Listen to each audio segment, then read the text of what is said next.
Pregnancy test positive ಬಂದ ನಂತರ ಮೊದಲಿಗೆ ಏನು ಮಾಡಬೇಕು? ಫಸ್ಟ್ ಇಂಪಾರ್ಟೆಂಟ್ 7 ಸ್ಟೆಪ್ಸ್ಗಳನ್ನ ನಾನು ನಿಮಗೆ ತಿಳಿಸ್ಕೊಡ್ತಾ ಇದ್ದೀನಿ. ನಮಸ್ಕಾರ ಸ್ನೇಹಿತರೆ, ನಮ್ಮ ಚಾನಲ್ಗೆ ಸ್ವಾಗತ. ನಿಮ್ಮ ಪ್ರೆಗ್ನೆನ್ಸಿ ಟೆಸ್ಟ್ ಪಾಸಿಟಿವ್ ಬಂದಿದೆಯಾ? ಮೊದಲಿಗೆ ನಿಮಗೆ ಕಂಗ್ರ್ಯಾಚುಲೇಷನ್. ಆದರೆ ಈಗ ಮುಂದೆ ಏನು ಮಾಡಬೇಕು, ಏನು ಮಾಡಬಾರ್ದು ಈ ವಿಡಿಯೋದಲ್ಲಿ ತಿಳ್ಕೊಳ್ಳೋಣ. ಮೊದಲಿಗೆ ಹೆದರಬೇಡಿ, ಯಾವುದೇ ಕಾರಣಕ್ಕೂ ಗಾಬರಿ ಆಗಬೇಡಿ, ಭಯ ಪಡ್ಕೋಬೇಡಿ, ಆರಾಮಾಗಿ ಶಾಂತವಾಗಿ ಇರಿ. ಪಾಸಿಟಿವ್ ಬಂದಾಗ ಹೆಚ್ಚಿನ ಸಂದರ್ಭದಲ್ಲಿ ನೀವು ಗರ್ಭಿಣಿ ಆಗಿರೋ ಸಾಧ್ಯತೆ ತುಂಬ ಇರುತ್ತೆ. ಕೆಲವೊಮ್ಮೆ ನಾವು ಮನೇಲಿ ಮಾಡ್ಕೊಂಡು ಪರೀಕ್ಷೆಯಲ್ಲಿ ಪಾಸಿಟಿವ್ ಬಂದು ನಂತರ ಅದು ನೆಗೆಟಿವ್ ಬಂದಿರೋದು ಸುಮಾರು ಎಕ್ಸಾಂಪಲ್ಸ್ ಕೂಡ ಇದೆ. ಹಾಗಾಗಿ ವೈದ್ಯರನ್ನು ದೃಢಪಡಿಸ್ಕೊಳ್ಬೇಕಾಗುತ್ತೆ. ವೈದ್ಯರನ್ನು ಭೇಟಿ ಮಾಡಿ ನೀವು ಇನ್ನೊಮ್ಮೆ ಕನ್ಫರ್ಮ್ ಮಾಡ್ಕೋಬೇಕಾಗುತ್ತೆ. ವೈದ್ಯರನ್ನು ಭೇಟಿ ಮಾಡಿ ಅಂದರೆ ನೀವು ಡಾಕ್ಟರ್ನ ಭೇಟಿ ಮಾಡಿದ ಮೇಲೆ ಅವರು ಬ್ಲಡ್ ಟೆಸ್ಟ್ ಮಾಡ್ಬೋದು, ಯೂರಿನ್ ಟೆಸ್ಟ್ ಮಾಡ್ಬೋದು, ಅಗತ್ಯವಿದ್ದರೆ ಆವಾಗನೇ ಸ್ಕ್ಯಾನ್ ಕೂಡ ಮಾಡ್ಬೋದು. ಮತ್ತು 3ನೇ ಪಾಯಿಂಟ್ ಏನಂದರೆ, ಯಾವುದೇ ಕಾರಣಕ್ಕೂ ಡಾಕ್ಟರ್ನ ಸಲಹೆ ಇಲ್ಲದೆ ಮಾತ್ರೆಗಳನ್ನ ಮಾತ್ರ ತಗೋಬೇಡಿ. ಯಾವುದೇ ರೀತಿ ಮಾತ್ರೆ, ಸುಸ್ತಾಗ್ತಿದೆ, ವಾಂತಿ ಆಗ್ತಿದೆ, ಅಥವಾ ಪೀರಿಯಡ್ ಬಂದಿಲ್ಲ, ಅಥವಾ ಇನ್ನೇನಾದರೂ, ಅಥವಾ ಶೀತ ಜ್ವರ ಈ ಥರ ಏನಾದರೂ ಲಕ್ಷಣಗಳಿತ್ತು ಅಂಥೇಳಿ ಯಾವುದೇ ಕಾರಣಕ್ಕೂ ನೀವು ಯಾವ ಮಾತ್ರೆಗಳನ್ನು ಕೂಡ ತಗೊಳ್ಬಾರ್ದು. ಕೆಲವೊಮ್ಮೆ ಏನಾಗುತ್ತೆ ಅಂದರೆ, ನಾವು ಯಾವುದಾದ್ರೂ ಗರ್ಭಾವಸ್ಥೆಯಲ್ಲಿ ಇರುವಾಗ ಯಾವುದಾದ್ರೂ ಔಷಧಿಗಳನ್ನ ತಗೊಂಡ್ರೆ ಅದು ಮಗುವಿನ ಬೆಳವಣಿಗೆಯ ಮೇಲೆ ಪರಿಣಾಮ ಬೀಳುತ್ತೆ. ನಂತರ 4ನೇ ಪಾಯಿಂಟ್ ಏನಂದರೆ, ಫಾಲಿಕ್ ಆ್ಯಸಿಡ್ ಟ್ಯಾಬ್ಲೆಟ್ನ ಆರಂಭಿಸೋಕೆ ಡಾಕ್ಟ್ರು ಕೂಡ ಹೇಳ್ತಾರೆ. ವೈದ್ಯರು ಸಾಮಾನ್ಯವಾಗಿ ಆ ಟ್ಯಾಬ್ಲೆಟ್ನ ನೀವು ಟೆಸ್ಟ್ ಕನ್ಫರ್ಮ್ ಆಗಿದೆ ಅಂತಂದಾಗಲೇ ಅವರು ಸಜೆಷನ್ ಮಾಡಿ ಕೊಡ್ತಾರೆ.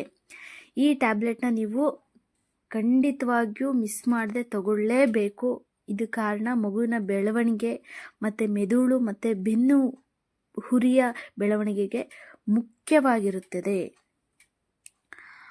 ಡಾಕ್ಟರ್ನ ಸಲಹೆಯಿಂದಲೇ ಈ ಟ್ಯಾಬ್ಲೆಟ್ನು ಕೂಡ ತಗೊಳ್ಳೋದು ತುಂಬ ಒಳ್ಳೆಯದಾಗಿರುತ್ತೆ.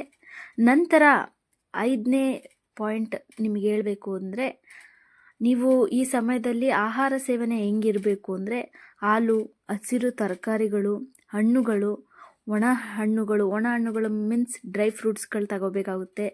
ಡಾಕ್ಟರು ಓಕೆ ಅಂದಿದ್ರೆ ಎಗ್ನ ತಗೊಳ್ಳೋದು ತುಂಬ ಒಳ್ಳೆಯದಾಗಿರುತ್ತೆ. ನಾನ್ ವೆಜ್ ಕೂಡ ನೀವು ಸೇವಿಸ್ಬೋದು. ಖಂಡಿತ ಫುಡ್ಡು ಸೇರ್ತಾ ಇರಲ್ಲ ತುಂಬ ಜನಕ್ಕೆ. ಮಾರ್ನಿಂಗ್ ಸಿಕ್ನೆಸ್ ಜಾಸ್ತಿ ಆಗಿರುತ್ತೆ, ಸುಸ್ತಿರುತ್ತೆ. ಹಾಗಂತ ನೀವು ಊಟ ತಿಂಡಿನ ಬಿಟ್ಟರೆ ತುಂಬ ಎನರ್ಜಿ ಲಾಸ್ ಆಗುತ್ತೆ. ಆವಾಗ ತುಂಬ ಸುಸ್ತಾಗ್ತೀರ, ವೀಕ್ ಆಗ್ತೀರ. ಎಷ್ಟು ಸೇರುತ್ತೋ ಅಷ್ಟು ಆದಷ್ಟು ಹೆಲ್ದಿ ಫುಡ್ನ ತಗೊಳ್ಳೋದು ತುಂಬ ಒಳ್ಳೆಯದಾಗಿರುತ್ತೆ. ಕೆಲವು ಅಭ್ಯಾಸಗಳನ್ನ ತಪ್ಪಿಸಬೇಕಾಗುತ್ತೆ. ಏನು? 6ನೇ ಪಾಯಿಂಟ್ ನೋಡೋದಾದರೆ, ಏನು ಮಾಡಬಾರ್ದು ಅಂತ. ಮುಖ್ಯವಾಗಿ ಯಾವುದೇ ಬ್ಯಾಡ್ ಹ್ಯಾಬಿಟ್ಸ್ನ ಮಾಡಬಾರ್ದು. ಇದನ್ನೆಲ್ಲ ಎಕ್ಸಾಂಪಲ್ಸ್ ಕೊಡೋ ಅವಶ್ಯಕತೆ ನಿಮಗಿರಲ್ಲ ಅನಿಸುತ್ತೆ, ಗೊತ್ತಿರುತ್ತೆ. ಮತ್ತು ಭಾರವಾದ ವಸ್ತುಗಳನ್ನ ಎತ್ತೋದಾಗಲಿ ಇಳಿಸೋದಾಗಲಿ, ಅಥವಾ ಕುಕ್ಕುರುಗಾಲಲ್ಲಿ ಕೂತು, ನಮ್ಮ ಹಳ್ಳಿ ಕಡೆ ಸ್ವಲ್ಪ ಕೂತು ಬಟ್ಟೆ ತೊಳೆಯೋದು, ಪಾತ್ರೆ ತೊಳೆಯೋದು ಮಾಡ್ತೀವಲ್ವಾ, ಆ ಥರ ಜಾಸ್ತಿ ಪ್ರೆಸರ್ ಹೊಟ್ಟೆಗೆ ಬೀಳೋ ಥರ ಕೂತು ಬಟ್ಟೆ ತೊಳೆಯೋದು, ಪಾತ್ರೆ ತೊಳೆಯೋದನ್ನ ಕಡಿಮೆ ಮಾಡಿದರೆ ಒಳ್ಳೆಯದು. ಅದರಲ್ಲೂ ಫಸ್ಟ್ನೇ ಮಂತಲ್ಲಿ ಪ್ರೆಗ್ನೆನ್ಸಿ ಕನ್ಫರ್ಮ್ ಆದಾಗ. ನಂತರ ಜಂಕ್ ಫುಡ್ಗಳನ್ನ ತಿನ್ನೋದು ಖಂಡಿತ ಅವಾಯ್ಡ್ ಮಾಡಿ. ಏನಾದರೂ ನಿಮಗೆ ಊಟ ಜೀರ್ಣ ಆಗದೆ ಅಜೀರ್ಣ ಆಗೋ ಸಾಧ್ಯತೆ ತುಂಬ ಇರುತ್ತೆ. ಸೊ ಆ ಕಾರಣದಿಂದ ನೀವು ಜಂಕ್ ಫುಡ್ ಏನಾದರೂ ಸೇವಿಸಿದರೆ ಸುಮ್ಮನೆ ನಿಜವಾಗ್ಲೂ ಸ್ವಲ್ಪ ತೊಂದರೆ ಆಗೋ ಚಾನ್ಸಸ್ ಜಾಸ್ತಿನೇ ಇರುತ್ತೆ. ನಂತರ ಮೊದಲಿಗೆ ಹೇಳ್ದಾಗಲೇ ಯಾವುದೇ ಟ್ಯಾಬ್ಲೆಟ್ಗಳನ್ನ ಕೂಡ ನೀವು ಇಂಟೇಕ್ ಮಾಡಬಾರ್ದು ಡಾಕ್ಟರ್ನ ಸಲಹೆ ಇಲ್ಲದೆ. ಆಮೇಲೆ ಡಾಕ್ಟರ್ ಮೊದಲನೇ ಸ್ಕ್ಯಾನ್ ಬಗ್ಗೆ ಅವಶ್ಯಕತೆ ಇದ್ದರೆ ಆವಾಗಲೇ ಮಾಡ್ತಾರೆ, ಇಲ್ಲಾಂದರೆ ನೆಕ್ಸ್ಟ್ ಸ್ಕ್ಯಾನ್ಗೆ ಯಾವಾಗ ಬರಬೇಕು ಏನು ಅಂತ ಹೇಳ್ತಾರೆ.